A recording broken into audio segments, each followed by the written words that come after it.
Thank you, Easton. Thank you all for coming out today. It's great to see such a great crowd here for a unseasonably cold, snowy and icy Louisville in November. I know you're coming out because this is a historic day today for us. It's a historic day in the history of Israel, it turns out. I just got information, so breaking news. Maybe we'll break that here and talk about it in a minute with Scott. Thank you all who are watching on the internet today. We appreciate you joining us here. Today we have the great honor to have with us the ambassador from the state of Israel, Ron Dermer. Ron was born in Miami. He's a graduate of the University of Pennsylvania and Oxford University. He is a New York Times best-selling author of The Case for Democracy. He has been a longtime assistant and associate of Benjamin Netanyahu, and he has somehow in there, he said when he left Washington today, he had 5 children, right? So if that's still the case, he has 5 children now. And he'll be talking today with Scott Jennings. Scott is the founder and partner of Run Switch Public Relations. He has been a fellow at the Harvard Institute of Politics. If you are like me, you can't escape Scott's presence any longer. I go to the gym to get away from him, and he's on the giant pictures screens. I turn on my car, and now he's on NPR every other day or so, and he's in my car as well. He has been on part of 4 presidential campaigns, many Senate campaigns. He is a frequent contributor to CNN now, in particular. And one of the things I'm most proud of, I think we're all most proud of, he's a McConnell Scholar alum, but he has also has a deserved reputation for civility in this time in American politics. So we're very proud of him for that. And Scott, with that, I'll turn it over to you. All right, thank you very much. And thank you all for being here today and being part of our great event. We have a lot of great conversations here at the University of Louisville and at the McConnell Center. And I do not hesitate in telling you, Mr. Ambassador, and everyone in this room and everyone watching that this is the best university in the state of Kentucky. Why only Kentucky? Our rivalries are very micro here, you know. So I want to talk some about your life and career and about some macro issues going on around the world, but there is a little bit of potentially breaking news in Israeli politics, so I think I'll start there. I read this morning that the defense minister has resigned, and there's a possibility of snap elections coming up in Israeli politics. Can you tell us a little bit about what you know and what your projections are for the next few months with the government? Well, I haven't checked my phone in the last few minutes, so you don't know exactly what's happening in Israel. But our defense minister resigned a couple days ago. Israel is a coalition government system, not a presidential system. And so in order to have a coalition, you have to have at least 61 members of our 120-seat parliament. With the resignation of the defense minister and the removal of his party, it means that at most the coalition is 61, and that's a very hard coalition to govern with, particularly in the last year before an election. And Israel has to have elections by the fall of next year. So we'll have to see, I think, over the next few days, we will know whether we're going to have an early election or not. If it's an early election, according to Israel's laws, it's minimum of 90 days. We don't have the snap elections like the British do, which they can do it in 3 weeks. It's a minimum of 90 days. Usually it's a little bit longer than that, so about, let's say, 4 months. So at some point between late February, early March to October, Israel will have elections anyway. So the question is whether or not the prime minister will be able to stabilize the coalition, and whether in the last year of an election, being dependent on 1 or 2 members of parliament, you can speak to Senator McConnell about what it's like to govern when you have a majority of 1. Yeah. It's not such an easy thing to do, so we'll have to see how it plays out. But I suspect we will know in the next 2-3 days, maybe even sooner than that. So part of your career has been as a political advisor to the prime minister. If they call an election, in your diplomatic role, will you go to Israel for some number of weeks and be part of a political apparatus, or will you maintain your diplomatic position here? No, the great thing about being a diplomat is you avoid all the elections. So no, you can't do that in our system. And so no, I would not. We had an election already in 2015 when I was the ambassador, and that's a quieter time actually to be ambassador when your country is in election, because everybody's just waiting to see what's going to happen. So maybe I'll come back to Louisville during the election season and get to see this great city, which I barely saw since I arrived. Can you tell us a little bit about elections in Israel? What do people there see? Do they see what we see here, television ads and digital ads and sort of, huge, robust advertising campaigns, or is it different than that? It's very different. In Israel, first of all, there are no individual candidates in our national elections. You vote for a party. We also have a proportional representation system. So it's a national vote. If you get over about 3% of the vote nationally, you get seats in the Knesset. The minimum will be 4 seats out of our 120-seat Knesset. And so it creates many, many parties in Israel. And if you had the same electoral system here in the United States, it would be the same situation. You can imagine if all you needed was 3% of the national vote, how many different parties you have in Israel. You could have, how many parties you'd have here.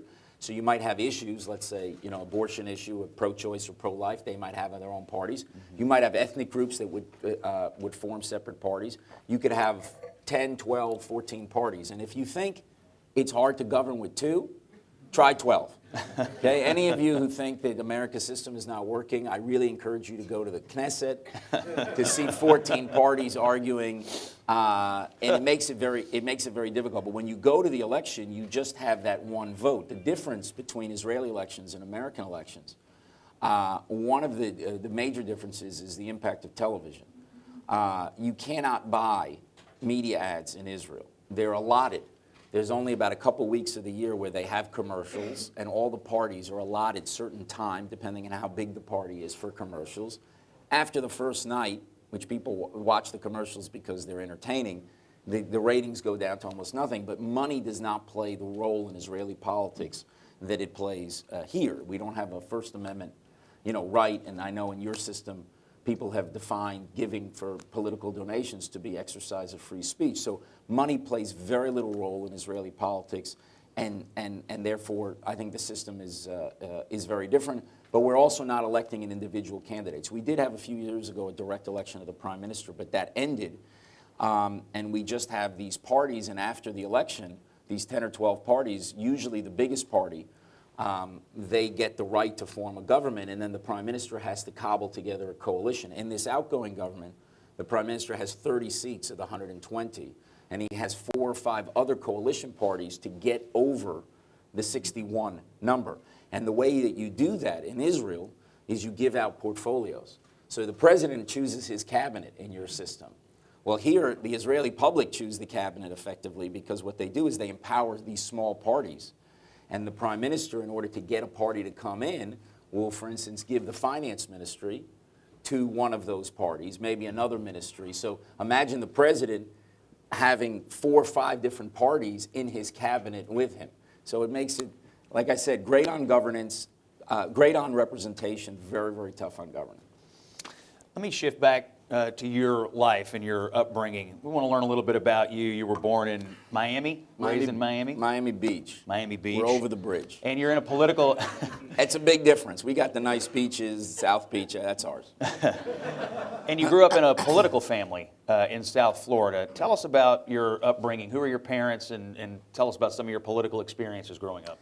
Well, my father was born in America, and my mother was born in pre-state Israel in 1936. And she moved to America when she was with her family when she was 14 or 15. My father entered politics in Miami Beach, and he was elected mayor in 1967, in June of 1967, which is a famous date in Israel's history, and the fact that he was married to my mother probably didn't hurt him, because it was during the Six-Day War when he actually had his election.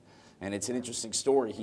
He ran to become mayor. My father was a Democrat, but the elections for mayor in Miami Beach are non-partisan.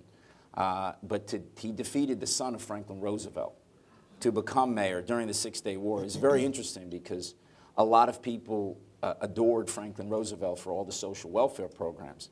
But there was the story of the St. Louis off the coast of Florida that was not allowed in.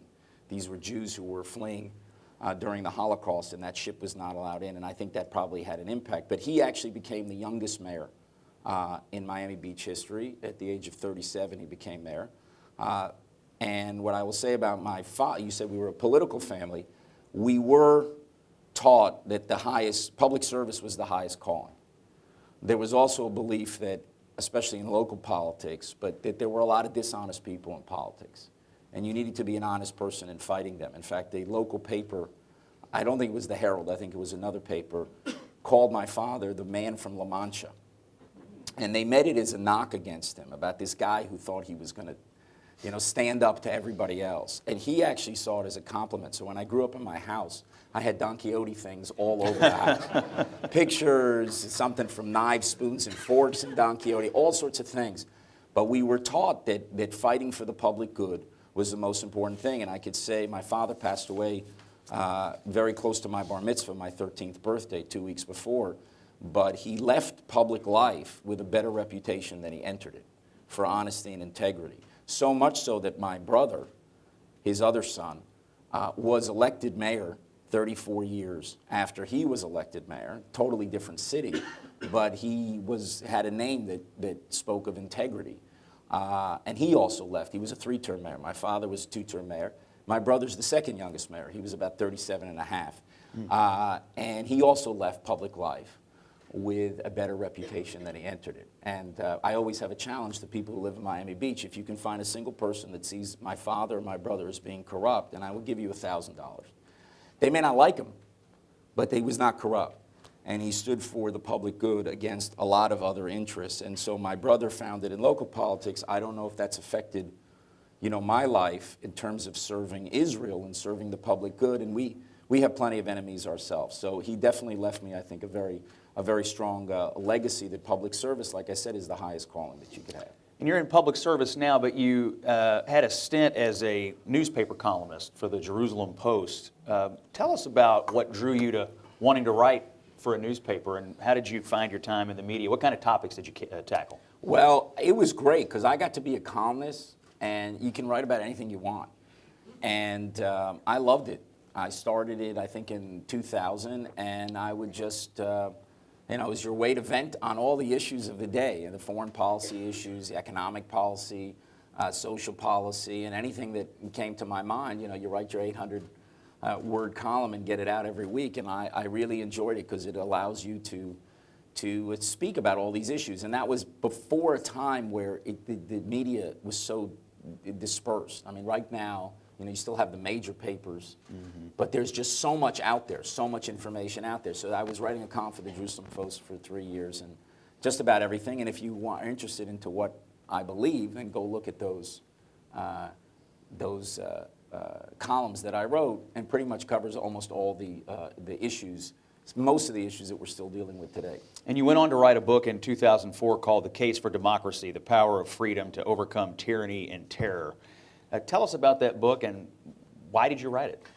Well, that book was not my idea, and not my ideas, frankly. They were the ideas of Natan Sharansky, who was one of my mentors, who was what's called a refusnik, probably the greatest Jewish dissident in the Soviet Union, and he left after 9 years in the Gulag. He came to Israel and he started a political party, and I was a chief strategist for his party when he entered politics. And I remember the first time I met with him, and I said, this would be interesting to work for you, because usually people first go to politics and then go to prison. And you actually you're doing the reverse. And then, by the way, you stole that line from me without attribution, I want to say, but that was my line. But, you know, he had an idea of how non-democratic societies work and how democracies work. And I, as somebody born and raised in this country, in the United States, you know, you think you understand democracy, and we probably do, but we don't understand how dictatorships work. And what that book was and is, The Case for Democracy, it was actually, you won't know this, but the original title was The Case for Freedom. Because the argument that we make in the book is how free societies are so important for peace. And I didn't want to call it the case for democracy because democracy to me seems like elections. And I was afraid that people will think it just means having elections in societies that are not free, and that if you have elections too soon, you can actually undermine the efforts to ultimately build free societies. The United States, after the war, after World War II, and after having an occupation in Japan, I mean, they waited 7.5 years before elections were made. In Germany, when you're occupying Germany, it was over 4 years before you were allowed to vote. A couple weeks after World War II, if you would have had a vote, the Nazi Party may have won 25–30% of the vote. So it's important to build free societies, but the reason why it was renamed is because people had said, the publisher in particular said that President Bush had politicized the word freedom so much that you couldn't use it. But it actually, the point is how free societies are good for peace and why governments, particularly the United States, should link its policy to countries to the degrees of freedom they allow their own people. Because over time, democracies don't go to war with another. And the reason why is because democracies and non-democracies, their leaders both want to stay in power. The difference is because democracies, the democratic leaders are dependent on their people. The way you stay in power is to deliver peace and prosperity over time. And that's why they tend towards peace with one another. Whereas what happens in dictatorships is because they want to stay in power, they have to exert greater and greater degrees of control, and they undermine freedom, and they also need external enemies to justify internal oppression. So this book was basically Natan Sharansky's ideas taught to me, and I was trying to turn his Gulagian English into American English, and somebody who you worked for, President Bush, to turn that into a bestseller, which is why I've been avoiding him, because he's going to ask for the royalties. Well, let me ask you about that, because obviously a lot of the theories in the book were closely related to the theories of George W. Bush, who I work for. Do you feel like the 2016 presidential election in the United States was a rejection of some of those theories? Obviously, President Trump, then candidate Trump, did not align himself with the Bush family worldview of the projection of freedom and democracy around the world, at least as it relates to America's job in doing that. Does this book still have relevance today? Oh, I think it does, a lot. And I think ultimately we'll come to the understanding that you need free societies around the world in order to ensure a peace over time. I don't attribute it to President Trump per se, because I think also the previous administration was not a big believer in expanding freedom around the world. I mean, the most obvious example is what happened in Iran in 2009, when you had millions of people who came out into the streets who really were standing up for freedom, and that they were not supported, unfortunately. So I think that people went away from this. I think part of it has to do with Iraq and how people understood what had happened in Iraq. The mistake is to believe that having an election in a society that's not free will all of a sudden solve the problem. And it's not. You have to build up free societies. And I know people look at the Middle East and they may think that the culture of the Middle East is inimical to free societies. And I disagree with that. I think ultimately you're going to see democracy and freedom penetrate the Arab world. I think it will take some time. They said that they told Truman Japan would never be a democracy because of the different culture. They said that about Germany. It was said about Italy. And it's still said about Russia today. They say the reversion. The Soviet Union collapsed, and then you had a more open, and they think about what's happening in Russia today, that it means that democracy has taken a step back. But remember, 15 years after the French Revolution, Napoleon was a dictator in France. So these things don't go on a straight line. What I see what's happening today is I see in the Middle East a religious war between fanatic Shia led by Iran on the one side and fanatic Sunni, which is Al-Qaeda and ISIS, and that ISIS is 2.0, there'll be a 3.0. But what's interesting about the rise of democracy in the West, for those of you interested in that, there's a great article written by James Q. Wilson about the late James Q. Wilson, how he wrote it right after 9/11. A few months later, I think he published it in the City Journal. And he talked about the rise of democracy. I think the article is The Reform Islam Needs, maybe. And he said that actually democracy arose on the ashes of these religious wars in Europe in the 16th century, where Catholics were killing Protestants and Protestants were killing Catholics. And it was in the wake of those wars, he said it wasn't philosophers that brought democracy forward. It was actually the expedience of kings. The kings understood that to collect taxes and to gather crops, you needed young men who were alive. And eventually they established freedom of conscience. And then the philosophers came and codified. Then freedom expanded more. And then people came and codified it. And I think what you're seeing with these religious wars in the Middle East today, which is hard for people to understand because it's been about 5 centuries since you've had religious wars in the Christian world. But that's happening. And I could see a situation, it may take a decade, it may take 2 decades or 3 decades, where in the wake of this, a lot of barbarism and these fanatic wars, that you see freedom of conscience begin to emerge and people understanding that we have to have some respect for other people. A British philosopher, Isaiah Berlin, he said that sincerity is an entirely modern virtue. It's interesting. No one in the 16th century, a Catholic wasn't saying about a Protestant, and a Protestant wasn't saying about a Catholic, you know, I disagree with what you have to say, but I really respect the fact that you're living your life according to those beliefs. No, they said off with their head. And Sir Thomas More is the most famous example of that. Sincerity is a modern virtue. The idea that different people could have different beliefs and that you could live together, totally modern. And you don't have sincerity as a virtue yet in most of the countries in the Middle East besides Israel. And I hope that we'll reach a point, it may take some decades, and we have to make sure that we're manning the lines until then. I think that that idea and the beginning of pluralism and ultimately democracy can take root in the Middle East as well. So I'm actually more optimistic than a lot of people, but you'll have to invite me back in a decade or two to see who's right. I want to talk about Israel's relationship with the United States. Our nations, of course, have been close. The current president, Donald Trump, and his party argue the relationship had fallen into disrepair during the Obama administration. So I'd like to ask, do you think that's true? How would you rate the state of U.S.-Israeli relations today? And then as a side issue, in your job, it's your mission to cultivate bipartisan support for Israel. How do you think that effort is going, or do you feel like the American public, it feels like it's the Republican Party more than the Democratic Party that is aligned with Israel? So first, in terms of the relationship today, it's definitely stronger than it's ever been. And I think that the Trump administration is the most supportive administration of Israel in U.S. history. And I don't think it's even close. We had disagreements with the previous administration on some important issues, Iran deal being the biggest one, the best way to advance peace being another. But I would say that the relations actually grew closer during the Obama administration, contrary to what people think. And I'll explain why. I think Israel is going to be the most important ally of the United States in the 21st century. Now, I don't say that now because we agree with President Trump on Iran. I said it in 2014 at the first speech I gave as ambassador on Israel's Independence Day.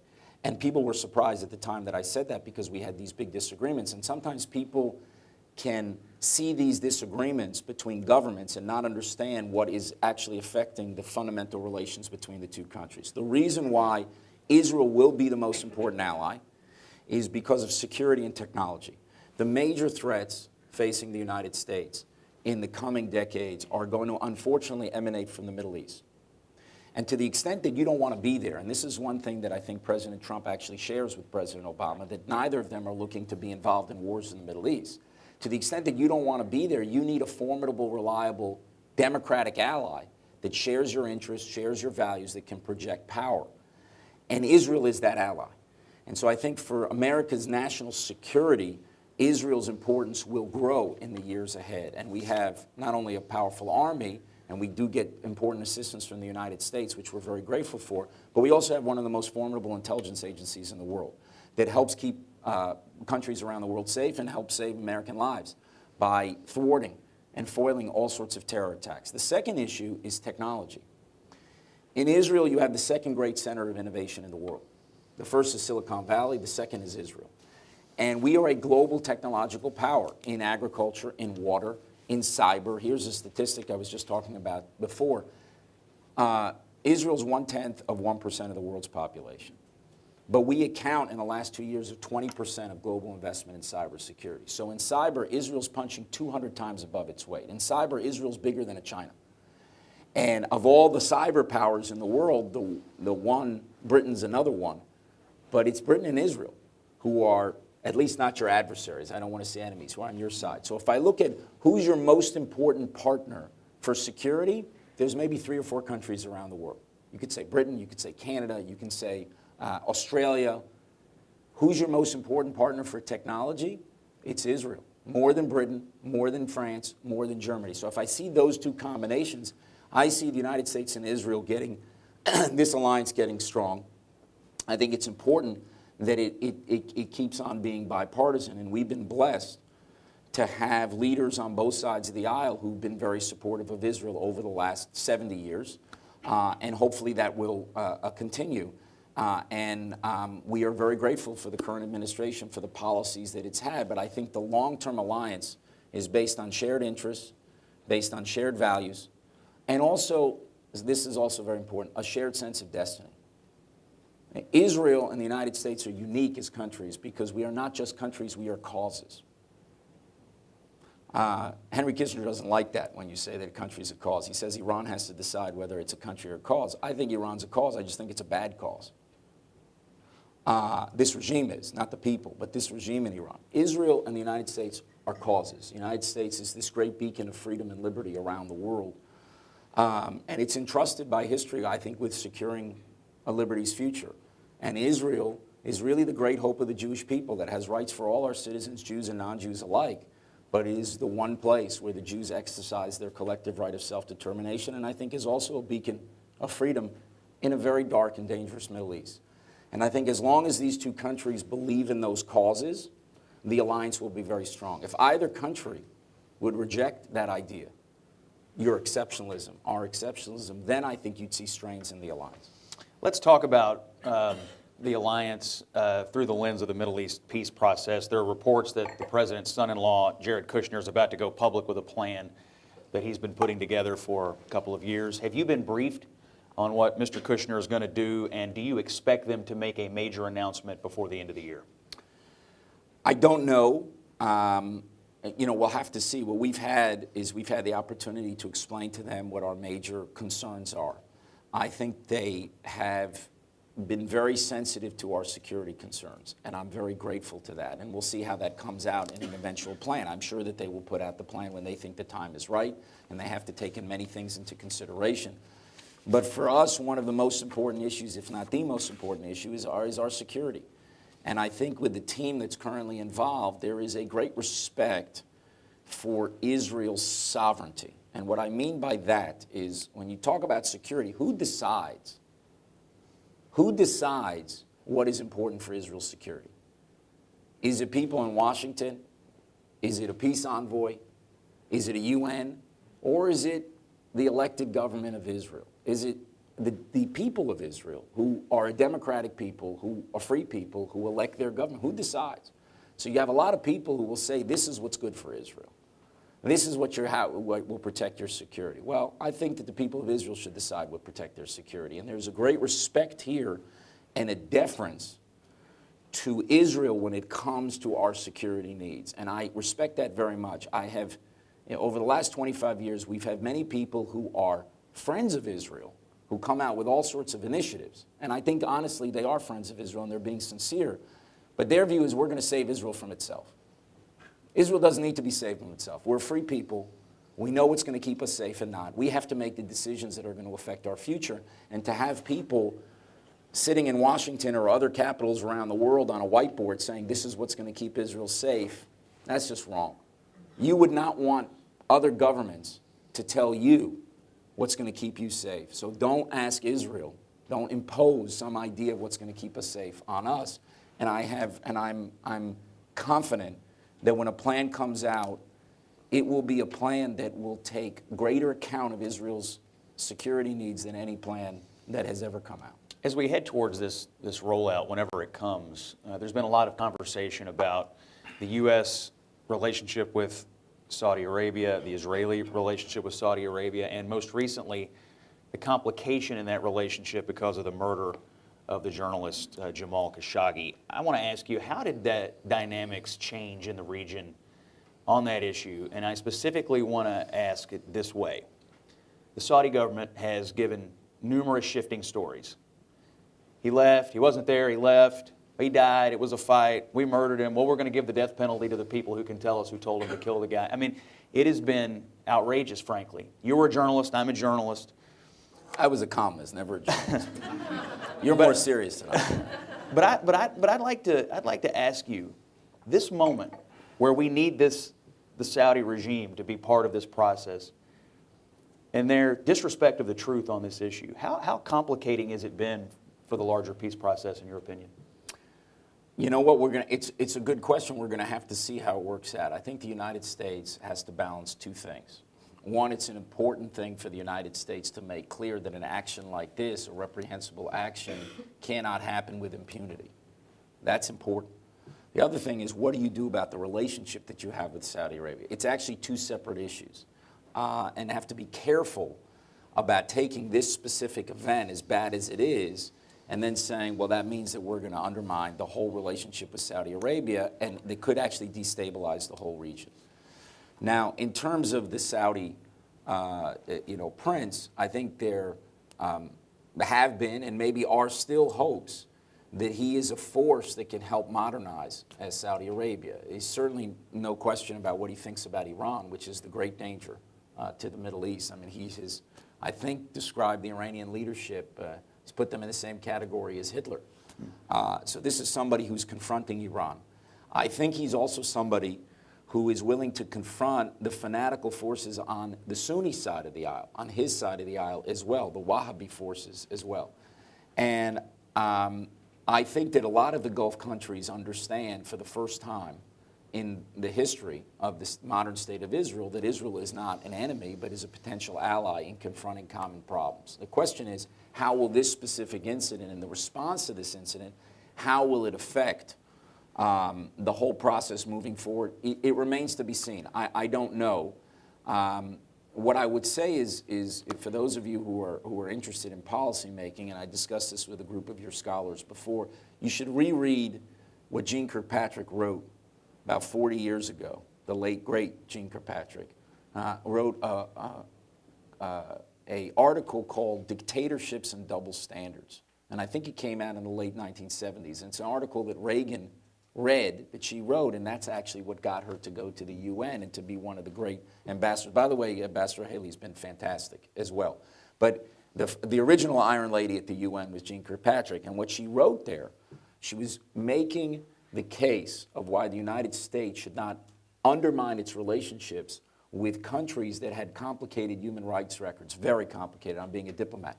Chile under Pinochet, it was the South Korean regime, it was other regimes. And she said, we need to actually not to strengthen our relationship with these countries because we are in a common fight against a much greater opponent, which was the totalitarian Soviet Union. So she said, sometimes you have to stand with authoritarian regimes to confront a much greater evil. You know, the most famous case in history was, of course, working with Stalin to defeat Hitler. And Stalin was responsible for the murder of millions as well. But here, she said, there's authoritarian regimes. We need to stand with them in our common battle against the Soviet Union, because she said something very interesting. She said, authoritarian regimes can evolve. Totalitarian regimes cannot. They have to be brought down. Now you look 40 years after she wrote that article, Chile is a democracy, South Korea is a democracy, and the totalitarian Soviet Union is gone.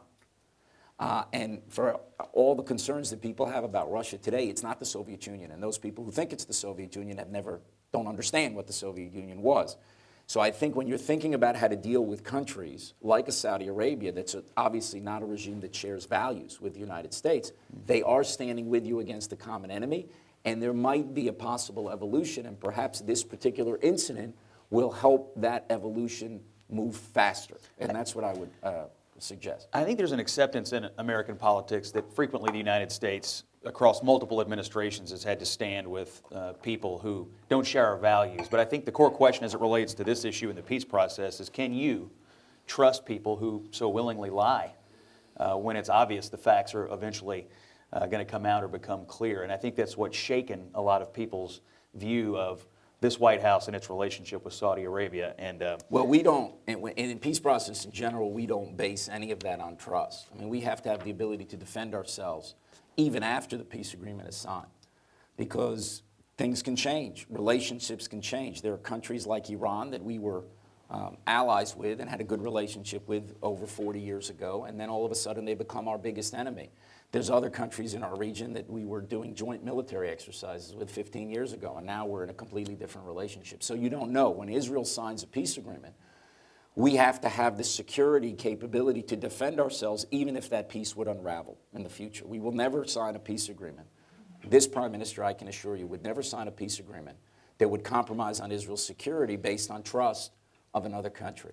You know, that is something that won't happen. And the restoration of sovereignty for the Jewish people, the big change that has happened in the condition of the Jewish people is now we have the ability to defend ourselves. We will never cede that capability to anyone else, to any other government, to any other foreign power. We have to have the ability to defend ourselves during the peace to make sure that the peace holds. But certainly if the peace unravels, we have to have the ability to defend ourselves. So it's not a question of trust. Will they be a partner in a potential initiative that the United States could lead? I don't know. I mean, I'd be hopeful that all the countries in the region who no longer see Israel as an enemy would understand that moving forward on a path of reconciliation is good for everybody. Let me go back to a topic you raised about United States partnership with Israel on technology. There's a great book out there called Startup Nation by Dan Senor, I'm sure you know, and is an old friend of mine. But it talks about how people in Israel are so entrepreneurial and sort of the origins of that attitude. And it's particularly fascinating in this book about how failure is viewed in Israel versus the way it is viewed in other cultures and in the United States. You know, when people fail here, we tend to treat them differently than people who fail at ventures or business ventures in Israel. Can you talk a little bit about this concept of the startup nation and people who come up through the Israeli military and other ways in Israel? How are they taught to deal with failure? Well, look, I'm not sure in terms of failure. I think the U.S. has a lot of examples of highly successful people who have failed many times, and they just build themselves up. And I think that's part of the greatness of America, that you could do that. And I think it's true in Israel as well. I think what's unique about Israel, people are always looking at Israel and trying to figure out, you know, what are you guys doing right that you're so good at innovation? We have all these countries coming from around the world to Israel to figure out, maybe it's in the water or something like that. They can't figure out why we're so good. But I will tell you the secret of what it is a couple of things. Three things, actually, in my view. The first is we've liberalized Israel's economy over the last 30 years. And the Prime Minister Netanyahu, is probably the figure who has done most to open and liberalize Israel's economy, because we were founded as a socialist economy. And there's nothing worse for innovation than socialism. I mean, it's a straitjacket of innovation, and we're very innovative people, and to put that straitjacket on, I don't want to get into an argument with Ben-Gurion whether that was justified at the founding of the state, because he's a very tough guy. But I think there's no question that freeing the genius of our people requires a free market. And that's one thing we have is free market. Okay, the second thing we have is real genius. Many Israelis, you know, we've got, of countries in the world, one of the highest ratio per capita GDP of Nobel Prize winners per capita, excuse me. And we have real genius in people, and you see that come out in various different ways. But the third ingredient, and this is the most important thing, and this is the secret, unfortunately it's being taped, so everyone's going to know this now. But it's not just free markets and genius, because I think there are plenty of places around the world that have free markets, and I think there are plenty of places that have genius. I think it's pretty spread out across the world. But we've got one thing that the other people do not have, and the other countries do not have. The secret ingredient is chutzpah. Why is that important? Because the Nobel Prize does not go to the smartest kid in the class. It goes to a very smart kid who challenges the professor. You got to have the chutzpah to challenge conventional wisdom. And we are filled with people who are filled with chutzpah, who will constantly challenge. And so you have four guys sitting in Herzliya, and they say, wait, those guys in Apple made this, we can do it better, you know?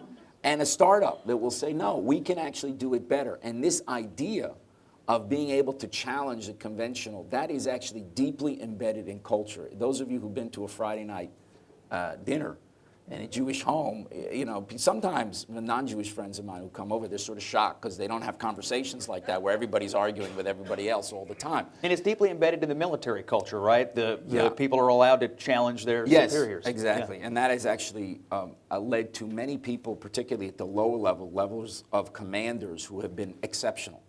Exceptional not only in their bravery, but their willingness to challenge, and there's an openness to challenge. By the way, it makes Israel impossible to govern. Because this is the old joke that Golda Meir once said, and I think it's not clear exactly which president. I think it was Golda Meir and Lyndon Johnson. And at some point, Johnson said, with all due respect, we're a country of 150 million people. And Golda Meir said, with all due respect, we're a country of 3 million prime ministers. So, so it's very hard sometimes to govern and to satisfy everybody. And there are some days where people are less than grateful for Prime Minister Netanyahu's leadership. That happens occasionally. So I always tell them, what are you complaining about? Look at Moses, right? He does 10 plagues. He splits the sea. He goes up for 40 days and 40 nights. He comes down 8 hours late, gets a golden calf. I mean, we're tough people to govern.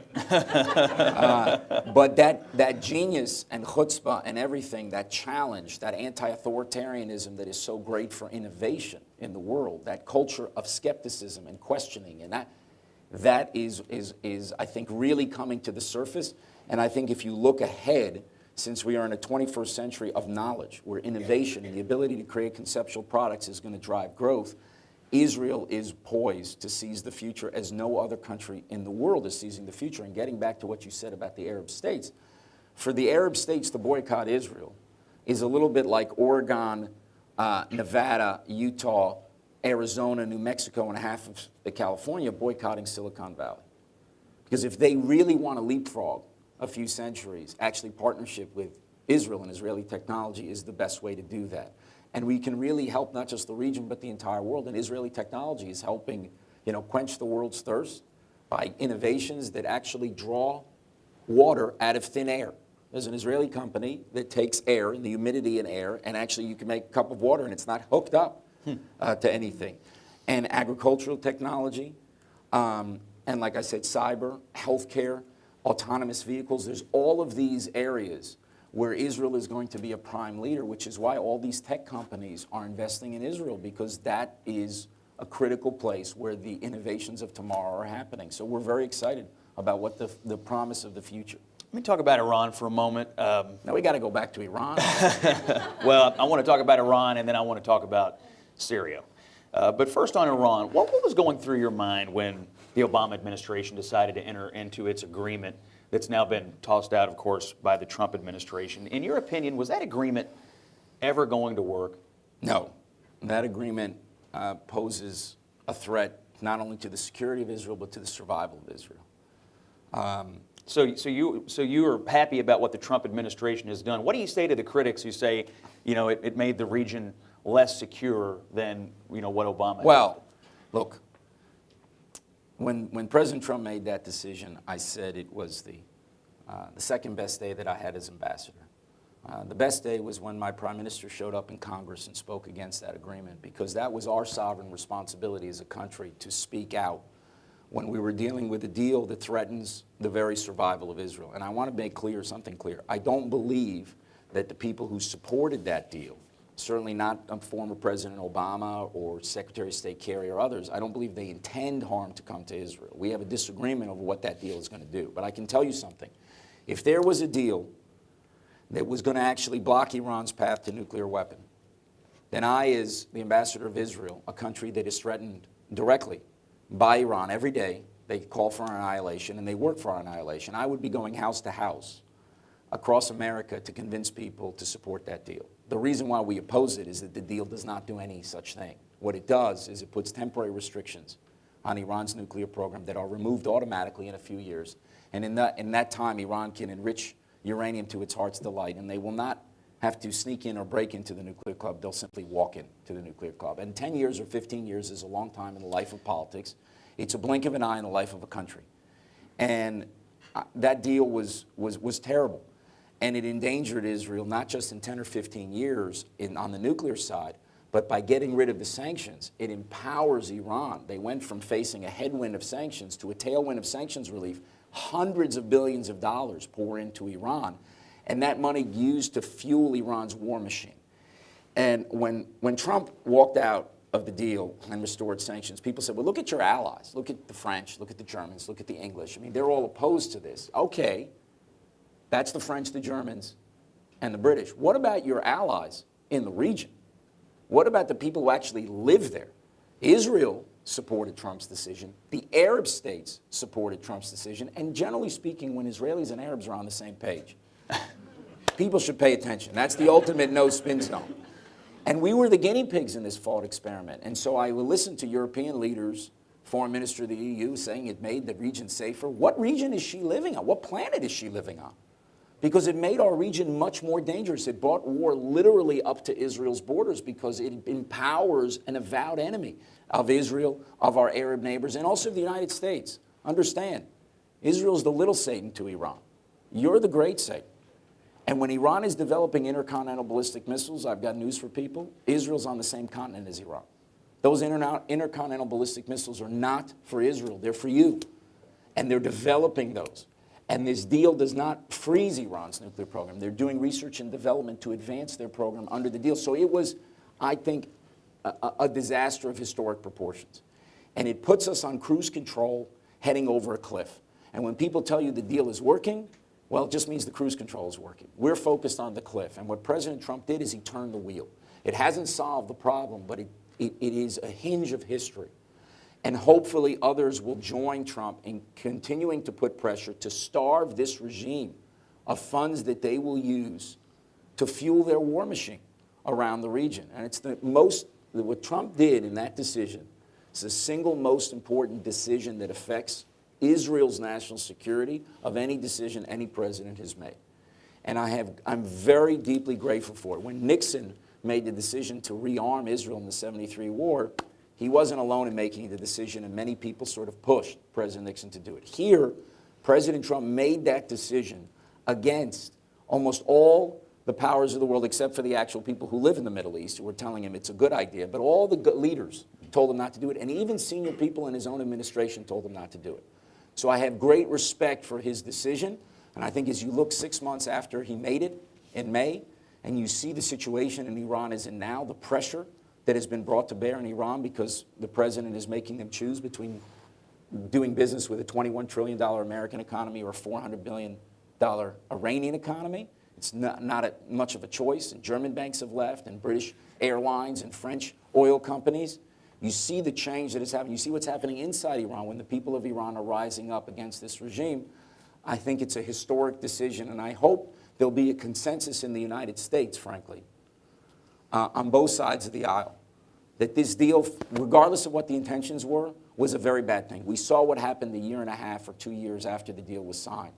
And the hopes of many of its supporters were not realized, and that there will be a united front to continue to put pressure on Iran until they fully dismantle their nuclear program and change their behavior and become a normal country. When Iran's a normal country, you can treat it like a normal country. There was bipartisan opposition to it here, and it prevented the Obama administration from taking it to the Congress as a treaty. So they had to do it the way they did it. Did you view the bipartisan opposition to that deal as a political victory for what you have to do to cultivate support for Israel here? I mean, you had people like Mitch McConnell and Chuck Schumer on the same page. Yeah, well, you had a total of 58 senators. It wasn't the 60. That's why it didn't come to a vote at the time. And you had, I think, almost every, if not every, Republican member of the House and about 25 Democratic members of the House who supported it. And having it not being supported by America's representatives, I think that's important. But ultimately, this deal would have continued had President Trump not done it. So I'm not looking here for a moral victory to win a vote. This is a real serious issue. And if we do not change the direction of this, Iran literally will walk into the nuclear club. And the most dangerous thing for our world, Scott, the most dangerous thing is to allow for the marriage of militant Islam with nuclear weapons. If that happens, that's literally a hinge of history. And cannot allow that, cannot assume that this age of nuclear peace that we've had since 1945 will continue with a regime that may not be subject to the same cost-benefit calculation of deterrence. I was speaking about it before, that you didn't have communist suicide bombers. And every time the communists were faced with a choice between the survival and ideology, whether it was Berlin or whether it was the Cuban Missile Crisis, they always chose survival. You cannot bet the future of the world on the prospect that a militant Islamic regime armed with nuclear weapons will make that same choice.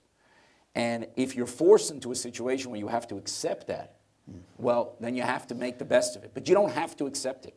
You don't have to accept it, and it's important to take the action now. The economic pressure and making clear that you're never going to tolerate a nuclear-armed Iran, and to shift, which the president did, from a policy of containing a nuclear Iran, which is what the deal was, to preventing a nuclear Iran, and a policy of accommodating Iran's aggression in the region, in Syria, in Lebanon, in Yemen, and elsewhere, to rolling back their aggression. And it's critically important to do that now so we don't face much greater dangers down the road. The big mistakes that happen with democracies is when they don't confront danger in time. Churchill talked about they need the jarring gong to wake up. And hopefully we will understand how dangerous this regime is before they're able to develop the means of mass destruction. And then they won't be deterred, you'll be deterred. And that's a very dangerous world. I want to close before we do the famous lightning round questions with Syria. The conflict continues. Another simple issue. Yeah, it's related to something you just said about the need to starve the Iranian regime. But you all are doing more than starving it. You've attacked Iranian or pro-Iranian positions in Syria. Will Israel continue to do that as this conflict continues? Absolutely. We are going to do whatever we have to do to defend ourselves. And we've had to take action against Iran establishing a permanent military presence in Syria. They already control Lebanon through Hezbollah. And Hezbollah is a terror organization controlled by Iran that has over 100,000 rockets and that's seeking increasingly sophisticated weapons to use against us. And they want to use Syria, Iran does, as another military base against us, almost surrounding Israel, putting a noose on our neck, and we're not going to allow that to happen, which means we have to continue to take action. I think what has happened over the last 6 months or a year is really three things are pushing back against Iran. The first thing is the action that we take, which you mentioned. The second thing is the United States has basically said it's going to stay in Syria, not just to ensure that ISIS doesn't return, but as part of that effort also until Iran leaves. And so you're in Tanif, in one area within Syria, and I think that is very important statement that the United States and the actions that they're taking there to making sure they're not going to cede Syria to the Iranians. And the third thing is the economic pressures that have been brought to bear in Iran are enormous. And hopefully it will make Iran recalculate whether or not it's worth them to continue to invest in Syria in establishing those permanent military bases against Israel, because we're going to take action. You guys are there, and they're under enormous economic duress. If you ask 100 Israelis what type of solution they want to see in Syria, you'll get 100 different answers. But if you ask all what they don't want to see in Syria, is no one wants to see Iran there. Russia has interests in Syria, but that's fine. Russia doesn't call or work for the annihilation of Israel. So in the case of Iran, we cannot allow such a regime to establish that base and to literally put a noose around our neck. They're supporting terror organizations in Gaza, in Lebanon, in Syria. So we need to take the action now to prevent having to take much more serious action later. And fortunately, we've been able to take action without it leading to an escalation. And I hope that continues, even all the changes that happen with Russian weapon systems going in and everything else.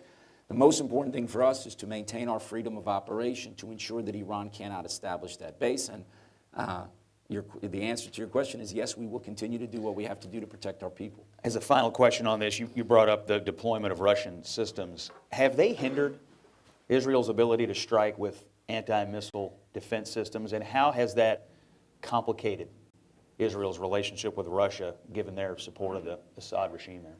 Well, as I said, we're going to continue to act, and we are a country with great capabilities. We're also a country that has a great friend in the United States of America that fully backs our right to defend ourselves, and I think not just verbally, rhetorically, but also with real things. Churchill once said to Roosevelt, give us the tools, we'll do the job. So when it comes to America, we never ask America to defend us. We never want to risk the lives of a single American soldier. And we are very grateful the fact that America has helped Israel shoulder the enormous defense burden that we have. We spend a lot of our GDP on defense, even without American assistance, about 6% of our GDP without U.S. assistance. But the U.S. has also helped provide us with weapon systems that really helps us defend it. We are a country that flies the Joint Strike Fighters that were developed here in the United States. Together, we've developed the Iron Dome missile defense system as well. And there are many other things, and we're just very grateful that this administration has made clear in both word and deed that it intends to back Israel's right to defend itself in Syria. Briefly, can this conflict be ended or significantly ramped down before the next presidential election in America? In Syria? Yes. Yeah, I think it's possible. I think if we remain determined against Iran and it's clear to the Russians that Iran has to leave for there to be some sort of settlement, that you could move towards a path of some sort of political solution there. It is complicated, but I think we could be on the path in the next 2 years, for sure. All right, we're going to close out our time with you, Mr. Ambassador, with lightning round questions. So these are short answer questions. All right. If you could pick one city in the world to live in for 1 year, and you don't have to work while you're there, what city would it be? Well, I would probably pick either Jerusalem, which is where our home is, or Miami Beach, where I grew up. But since I know the answer from my wife is Manhattan, I'm going to choose Manhattan.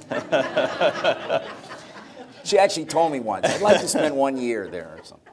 What is a recent book you've read, and would you recommend it to this crowd? So the book I'm reading right now is Andrew Roberts' new biography of Winston Churchill, which I think is, and I've just started it, but it's been hailed as the best biography ever written about Churchill. And I know Mr. Roberts; he's one of the great historians, so I would highly recommend reading it. But you better rush out to get a copy because I already think it became a bestseller. What's the last movie you saw, and did you like it? I took my kids to see The Meg, and Jaws was better. What is your favorite movie of all time? That's tough. Godfather would be up there. Gladiator. Gallipoli, for those of you who've seen that. I guess Cheese. I like Cheese. Now, I like historical movies. Braveheart would be another one that I thought was great. So a certain period of time, those are the movies I like, yeah. Dr. Gregg's our own Braveheart here at the University of Louisville. Yeah. I understand you're a big sports fan. They opened up the Slugger Museum for you today. Is baseball your favorite sport? Do you have to say that in Louisville? No. Oh, no. In Kentucky, no. You should probably say something Basketball. else. Yes. So my favorite sport is football, then. Yeah, You may want to avoid that topic with this crowd. I grew up in Miami in the 70s and early 80s, and we were a one-sport town, and that sport was football. So lifelong Dolphins fan, and Jews had to wait for 40 years to get to the promised land. We're now waiting 4 years and counting, Dolphin fans. So it's been a long time coming, but football is the favorite sport. Yeah. Do you have a favorite professional athlete? Yeah, Magic Johnson, I'd say, and Dan Marino. Those two would have been my favorite athletes. What's the best celebrity encounter you've ever had? Most memorable? That I can discuss on tape? Well, I brought a group of NFL Hall of Famers to Israel, and I've had a partnership with the Hall of Fame to bring other Hall of Famers. And I was at this Hall of Fame lunch talking about the next trip, and I got to meet Jim Brown. And my 11-year-old son was with me, and he asked Jim Brown, he says, "Are you the best player who ever lived?" And Jim Brown said, "Yes." And I actually think he's right, but... All right, you wake up in the morning and you grab a newspaper. Which one is it? Well, I get every morning the Times, the Washington Post, and the Journal. So the first thing I do is grab the sports section of the Washington Post. When I'm traveling, I actually grab the sports section of USA Today, which is my favorite. But it would be the Journal and the sports section of the Post. How many U.S. presidents have you met, and do you have a favorite? Ooh. I've met President Trump, President Obama, President Bush, all in the Oval Office, and I've met President Clinton when he was a former president. I actually liked them all and got along with them all. They were different in terms of presidents' actions that affected my country. As I said before, we're very grateful for what President Trump has done. In terms of personal issue, President Bush turned the book that I wrote with Natan Sharansky into a bestseller. So, so that's something I'm grateful for. But President Obama was also. It was always nice to talk to him, and he was probably one of the smartest leaders that I've ever met also in terms of intelligence, and so that was always fascinating conversations. And President Clinton was just great. He's a very gregarious person. So I've actually liked them all, and all of them, by the way, even though you could disagree here and there, all of them have done important things for Israel, and that we're grateful for it. And it shows you had 2 Democrats and 2 Republicans there. All of them had done important things, and that speaks to the alliance of our 2 countries. All right, you have 5 children, so I'm going to ask, if you could pick one children's television show that you could banish from this earth, which one would it be? I have 4, and I know what mine is. So I don't get to watch that much television with my children. I would say I would ban or limit severely kids with screens. I actually think that the future belongs to those who are not actually in front of screens all day. I think it's actually going to have a long-term impact, and I see the effect on behavior of my children when they're in front of a screen. Their vice is video games more than else. This Fortnite or something. So if I could ban Fortnite, that would probably be a good start. But anyone with children, it's hard to do because also all their lessons are online now. So they're getting it from school, but I think keeping kids away from those screens is very important for their mental health and for the parents' mental health. All right, final question. You're stranded on a desert island with only one of these 2 people. Who would you pick? Donald Trump or Jeb Bush? Well, Jeb was a great governor of Florida, so he'd have that island working very well. But but if I'm stranded, entertainment value, it's got to be Trump. I mean, no question. All right, Bill Clinton or Barack Obama? Bill Clinton or Barack Obama?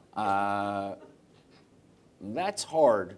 It's probably a toss-up, but Bill Clinton was more conversational type person. So unless, I probably go with him.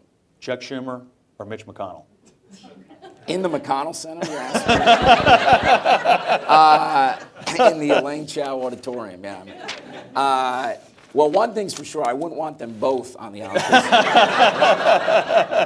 Because then nothing would get done.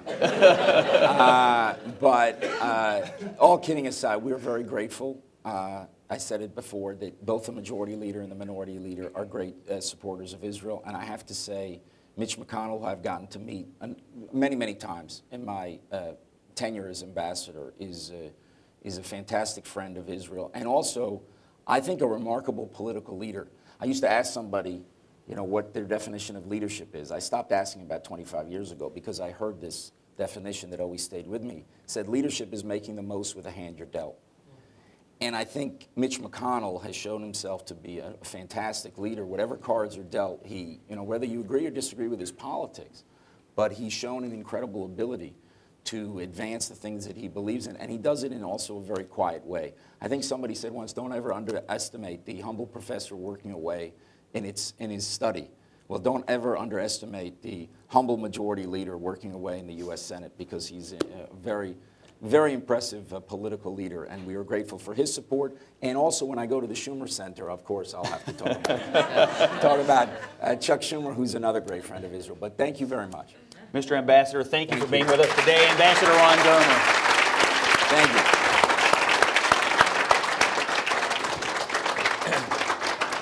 Thank you, Ambassador Dermer. Well answered. Well questioned, Scott. Since you're a sports fan, I've got a special treat for you today. I'm going to call an audible. Go Steelers. We got a football player in the audience today, former football player. He didn't really play much, so don't ask him about that. But Daniel, I'm going to need you for a second. If you could come down. Jan Carson, one of the great sports fans of Louisville, come down here for a second if you would. I just need help. I need hands for this, what I'm about to do. So we knew you were a great sports fan. Yeah. We knew you were going to the Slugger Museum. We traditionally give our guests Slugger bats, but they already gave you one. So we had to think of something else to do. President Bendapudi was very sorry she couldn't be here with us today. She wanted to be, so she offered basketball tickets for you. I said he has to go home, so he can't stay for basketball tickets this weekend. However, she did secure a really great gift for Scott and for Ambassador Dermer. So, Daniel, if you go around the corner here and hand Jan one, we have two gifts back here, and present them, if you would, to to our guests, and thanks for being here at the University of Louisville this weekend.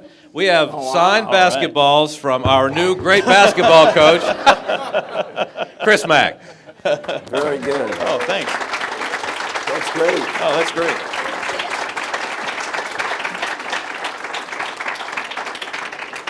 Ladies and gentlemen, thank you all for being here. I hope you have safe travels home. If you could stay in your seat for just a moment while the ambassador moves along, we will see you soon. Thank you. Great job. Pleasure. Thank you. Let me know